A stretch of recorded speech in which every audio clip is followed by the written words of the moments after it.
Мария сама себя называет нетипичным инвалидом. И не потому, что у нее есть такое кресло. Это и правда роскошь для россиянина с ограниченными возможностями.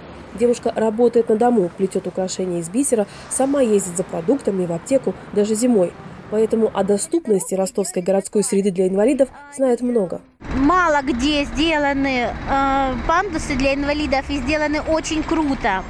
И ни на одной остановке, где положена тротуарная плитка, нет съезда к транспорту. Вот и к самому подземному переходу еще попробуй доберись на коляске.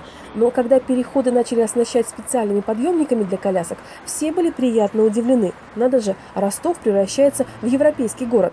Но не тут-то было. Подъемники честно установили, но, как выяснилось потом, самостоятельно воспользоваться платформой невозможно. Диспетчера нет, мы прождали его на морозе полчаса.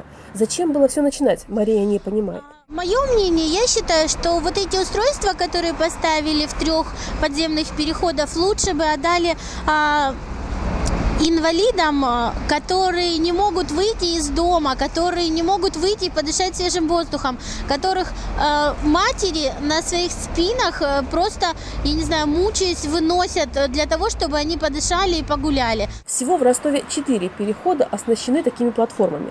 Но сейчас ни одна из них не служит инвалидам. В муниципальном предприятии, которое по контракту с мэрией обслуживает переходы, говорят, что все устройства в полном порядке. Инвалидам должны помогать диспетчеры. А то, что их нет на месте, так это случайность и вообще наказуемо.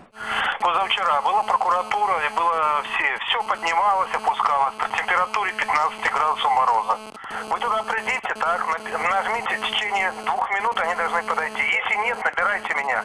Я их просто лишу премии и заработной платы. Вот и все. На вопрос, зачем к автоматическим платформам представлять еще и диспетчера, муниципальные компании отвечать отказались. Но догадаться несложно. Чиновники опасаются вандализма, ведь установленные подъемники должны дожить как минимум до лета 2018 года. Эти подъемники появились в Ростове-на-Дону после того, как город получил право принимать игры чемпионата мира по футболу 2018 года.